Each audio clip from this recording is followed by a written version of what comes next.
We all have such busy lifestyles that breaking away from our day-to-day life and getting to the range is often really difficult to do. It is absolutely a hard thing to do. And I think that there's so many ways that you can be at home and continue to sharpen your skills with your pistol. Absolutely. And with the ammunition shortage that we're all experiencing right now, it's really put an extra value on dry fire practice. It's actually one of my favorite skills that I teach when I teach my students during class time is dry fire, because there's no recoil, there's no ammunition used, and you can really get right down to the nitty-gritty of any problems that you're having. Yeah, and so you can hone in your fundamentals right at home in your living room without firing around. And then when you actually get to the range, you're really ready to go to work and see the improvement that you've made with your dry fire practice. Absolutely. Taking recoil out of the equation changes everything. Yes. Absolutely. Especially as you become more proficient with your firearm, your brain psychologically, you'll start to really anticipate shots and recoil and the sound. A lot of people are very sound sensitive. So dry fire practice is extremely valuable, especially after you've spent some time at the range doing live fire, to really dive back in and practice those fundamentals. One of my favorite drills that I love to teach is the diamond washer drill. It is invaluable because you take recoil out of the equation. And one of the most important things is that you are set up with all of the fundamentals, that you are focusing on your trigger press, your sight alignment, that you have a target, whether it's something on the wall or an actual target, and that you walk through those fundamentals as well as a proper positioning and platform to shoot from.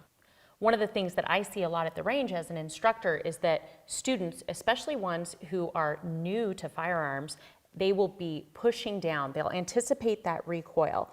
Now, a gun is like a small bomb going off 3 feet in front of your face. So a lot of people, they try to push it away. So we'll see those shots start gathering down at the bottom of the target. And this is a really good way to bring those shots back up, because they focus on a nice, clean trigger press straight back. And they can also work on a trigger reset while they are doing a diamond washer drill. Absolutely. Let's get started on the drill and we'll walk you guys through how to do this drill. It's really simple. You can do it with a friend, or you can actually even do this drill at home by yourself. Right. The most important thing is firearm safety. So always have empty magazines, your ammunition separate from your firearm.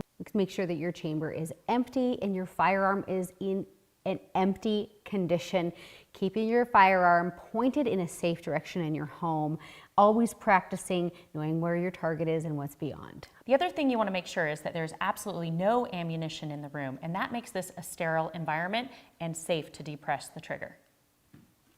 Empty mag. I'm going to use a quarter for this drill because it's a little wider and a little more surface area that makes it a lot more unstable on top of the pistol. Because I'm doing this drill myself, I'm going to go ahead and put the quarter on the barrel of the pistol and extend my body position out. One of the things that's really important that Kristy's going to be doing here is focusing on her sight alignment. So sight alignment is maintaining your back sights and your front sight and making sure that there is equal space in between them and it's fully centered. The next thing is the sight picture, and she'll be focusing on the front sight, and your eyes can't focus on more than one thing at a time. Perfect. Okay, as you can see throughout the trigger press, I did not disturb the quarter off the top of the pistol, which is exactly what we want to do. As you can see, it's really important that Kristy's aligned properly. She has a slightly bladed stance, she's athletic, she is forward, so that she can have a great shooting platform. This is also a really great opportunity to practice racking our slide. When we're racking the slide, what's really important is a push-pull motion.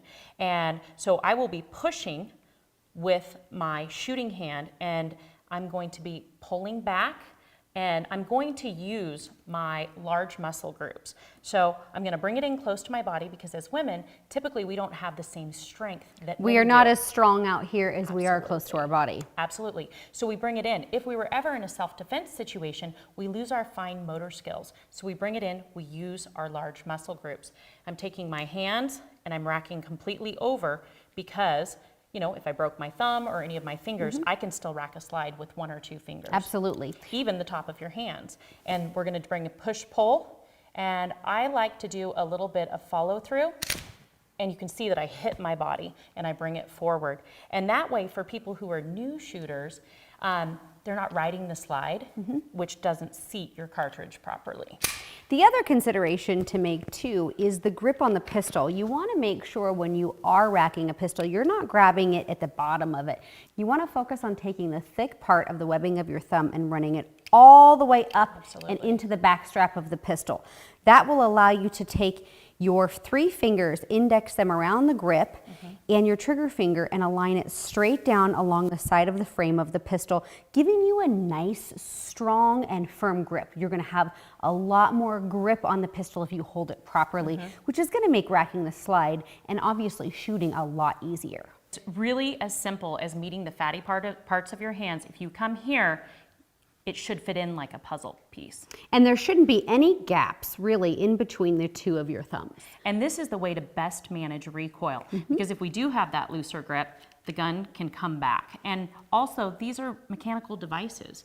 And if they don't have a good background, they're not going to work. They're not going to continue to run, and we're going to have a malfunction. Absolutely. Having a good texture on your grip is really important because as we shoot, our hands tend to want to wobble around, especially if we get a little hot or humid or sweaty. So as you can see, we're getting full contact with this grip and we're very safe. So this slide is never going to come back and bite us or hurt us. Right. Get proper firearms training, especially if you're a new firearms owner. There are so many different options out there and so many people that you can get really good help from. There are many NRA pistol instructors and most likely a well-armed woman chapter located near you. So get online and find a group of great people to hit the range with.